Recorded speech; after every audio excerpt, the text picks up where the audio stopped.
भाइयों, सत्संग का महत्व बहुत बड़ा होता है।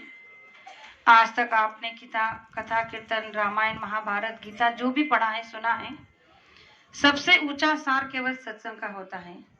इसीलिए आपको जहाँ कहीं भी सत्संग सुनने का मौका मिलता है तो आपको दौड़कर चले जाना चाहिए, क्योंकि सत्संग का फल संसार में सबसे बड़ा है। तो आप कहोगे कैसे?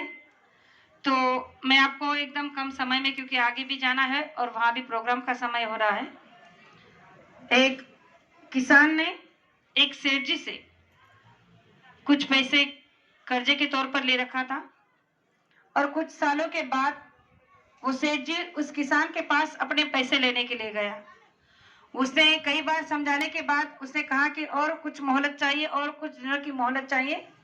तो इस तरह से कई साल निकल गए थे, लेकिन एक दिन सेठ जी ने सोचा कि अगर आज इसने पैसे नहीं दिए तो कुछ ऐसी कीमती चीज उसके घर से ले आऊंगा कि जिससे मेरे पैसे वसूल हो जाएंगे। और जब वो सेठ जी उस किसान के घर गए तो उससे फिर से वही कहा कि देखो इस समय भी और कुछ दिनों की मोहलत दो। तो सेठ जी ने कहा कि अब की बार मैं बिल्कुल नहीं मानने वाला हूँ।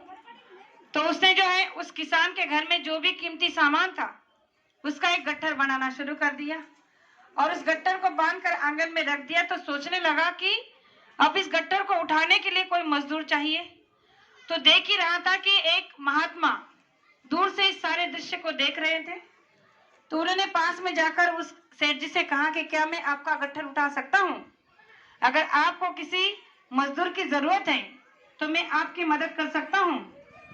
तो सेठ जी को तो बड़ी खुशी हुई, क्योंकि उनको किसी भी मजदूर की जरूरत ही थी। अब वो क्या जाने कि महात्मा क्या है, मजदूर क्या है। उन्होंने कहा कि ठीक है, अगर तुम मेरे गांव तक, यहाँ से मेरा 2 किलोमीटर पर गांव है, अगर वहां तक मेरे इस गट्ठर को लेकर चलने में मदद करते हो तो बड़ी मेहरबानी होगी। अब महात्मा ने जो है वो सारा सामान बांधा हुआ गट्ठर अपने सर पे रख लिया और दोनों रास्ते से चल रहे थे। अब चलते चलते महात्मा ने कहा कि देखो, मैंने तो तुम्हारा गट्ठर मुफ्त में उठाया है, लेकिन इसके बदले में तुम्हें मेरी कुछ बातें सुननी होगी। तो उस सेठ जी ने सोचा कि चलो रास्ते भर में जो भी बातें इसके सुनते जाएंगे, वैसे भी सफर कटाना है। तो दोनों रास्ते में चल रहे हैं और जो वो महात्मा है वो सेठ जी को सत्संग सुनाते रहे हैं। अब रास्ते भर में उन्होंने उनको सत्संग दिया। फिर सेठ जी ने कहा कि अब हमारा गांव आ गया है, मेरा घर आ गया, आप यहाँ गट्ठर रख दीजिए।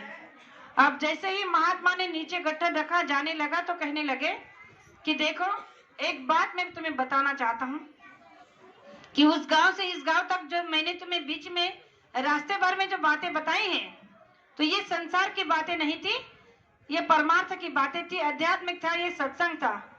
और इस सत्संग का बहुत बड़ा महत्व होता है, लेकिन इसकी कीमत तुम्हें अभी नहीं पता चलेगी।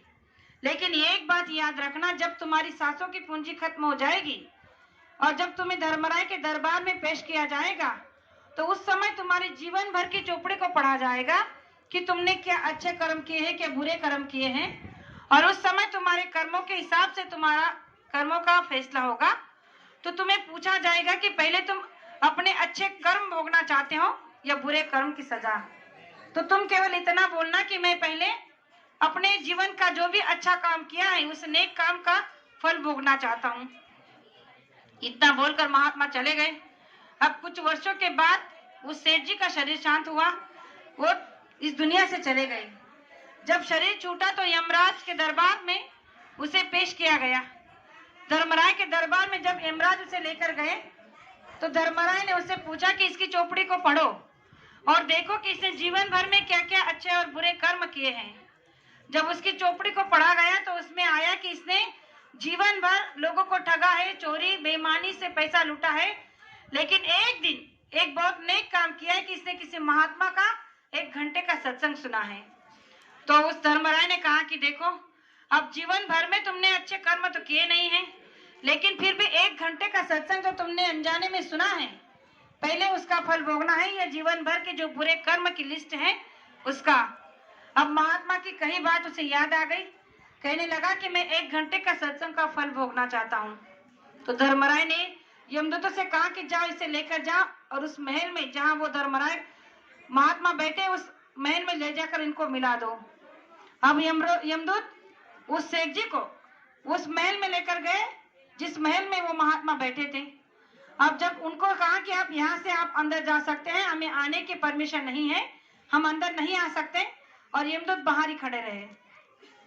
अब जैसे ही वो सेठ जी अंदर गए तो उन्होंने देखा कि आगे सिंहासन पर वही महात्मा बैठे हैं जो नीचे उनके गट्ठर उठाकर उनके साथ 1 घंटा चलकर सत्संग दिए थे। दौड़कर उनके चरण पकड़ लिए। अब कहने लगे, रोने लगे कि अरे अगर आपकी पहुंच यहाँ तक है, आप इतने पहुंचे हुए महात्मा हैं, तो आपने हमें नीचे क्यों नहीं बताया? अगर बता देते तो शायद हम आपकी बात मान लेते।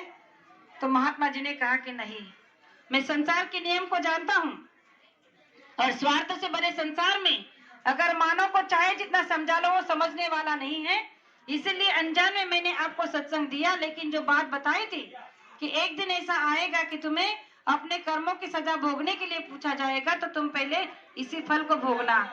और फिर कहा कि अब तुम यहाँ आ गए हो, अब तुम्हारी 84 कट गई है, यानी कि जन्म मरण के चक्कर से तुम आजाद हो गए हो, अब तुम्हें यहाँ से कोई नहीं ले जा सकता। बाहर यमदूत उसके इंतजार करते करते थक गए। जब धर्मराय के पास गए तो कहने लगे, धर्मराय ने कहा कि अब उसका इंतजार खत्म हो गया, क्योंकि वो ऐसे जगह चला गया है कि जहाँ तुम तो क्या मैं भी नहीं जा सकता। तो इस दृष्टांत को बताने का मेरा तात्पर्य यह था कि उस महात्मा के सत्संग को उस सेठ जी ने अनजाने में 1 घंटे के लिए सुन लिया, फिर भी उसकी लक्ष्य 84 यानी कट गई। हम आप तो ऐसे समृद्ध महापुरुष के सत्संगी है, नामदानी ऐसे जीव है कि जो जानबूझ कर सत्संग में आते हैं, सत्संग को सुनते हैं। तो क्या हमारे गुरु महाराज हमारे प्रारब्धों को नहीं बदल सकते? हमारे कर्मों को नहीं काट सकते? अवश्य काट सकते। इसीलिए प्रेमियों, जहां भी सत्संग होगा वहां दौड़कर चले जाना, क्योंकि सत्संग का फल संसार में सबसे ऊंचा और बड़ा है। तो चलते चलाते आपके सामने 2 बातें रखी, हो सकता हो कहने में एक आध शब्द ऐसा निकल गया हो जो मुझे नहीं कहना चाहिए था, तो आपकी छोटी बेटी समझकर माफ करना, ऐसे आशा करती हूँ। और मेरे 2 शब्द को यही विराम देना चाहती हूँ। जय गुरुदेव।